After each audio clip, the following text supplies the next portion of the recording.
If you're the holder of a senior position within an organisation, it doesn't matter whether it's the police, a company, court, the papers, anything like that. You are held to account by the high standards that are expected of you in that position. If you fall short of those standards, one of two things should happen. You should either be disciplined or you should be sacked. At least that's the way it used to work.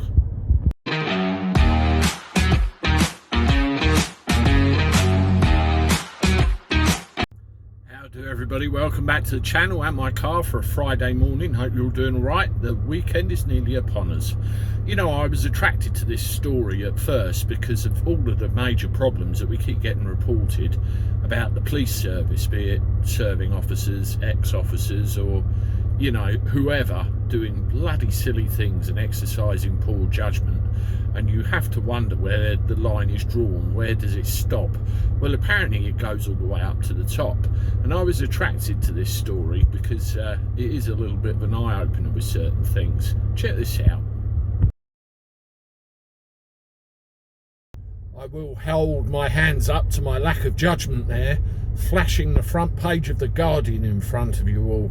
And I know there are some lefties lurking in the corner, but that's not the majority of you, and I do apologise for that. But if any of you are suffering a toilet roll shortage right now, there's your solution for you. Anyway, back to the plot. The lady that lost her job as the top police officer and got it back again. I love The Guardian where they've always got to point out what colour these people are. Black police chief. I don't give two fucks what colour you are, black, white or indifferent. I care about whether you were good at your job. I care about why you were sacked in the first place, and I care about what precedent it sets when somebody decides to take an organisation to court because they were fired for a reason and they're rehired. Let's look at the specifics here. The long and short of it, she was found to have an inappropriate image on her phone and she was taken to task and she was sacked. The Black Police Federation called it racism. Well, they fucking would, wouldn't they? Because she's black. But at the end of the day, she was caught in a position which apparently breached the rules of conduct, particularly for those who hold senior and high ranks such as herself. And she was very good at her job as well, highly decorated and even tipped to be the next police commissioner. And she was probably going to be even better than that dick that we've got in, oh sorry, Cressida dick that we've got in office at the moment at the head of the Met. But let's look. She had this image on her phone. She claims she never opened it and didn't even know it was there. The thing with WhatsApp, you can always check. This is where the message was, by the way. If somebody reads it, you've got those two little blue ticks there, which I'm sure you know about.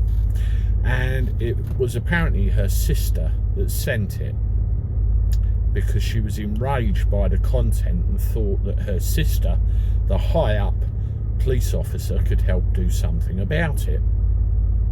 That was it. And this high-up police officer decided apparently to not be completely honest to cover her sister.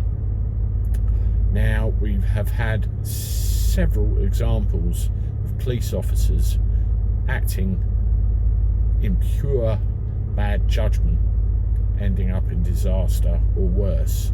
Now, I personally do wonder whether this police officer is guilty of anything untoward. The only thing I think she's guilty of is being an idiot and not using proper, full and good judgment. And as a result of that, she lost her job. She has to set that good example and that high standard for the people under her. Otherwise, what chance have we got when we see all these news articles of PCs shagging people in cars, beating people up on the streets and thinking they're the lone bloody ranger? We've got no chance where the high-ups do this. But what worries me more is the precedent that's set for any serving officer that gets the sack. Can they just sue and get their job back? It's a little bit worrying. But in this case, I don't think she's guilty of any more than being a prat. And that's my opinion, and I'm sticking to it. I'd love to hear what your feedback is on it and what you think. Should she have been rehired, or should she have stayed where she was? I'll be back later on this afternoon with more videos. Have a good Friday, everybody, and for now I wish you toodaloo.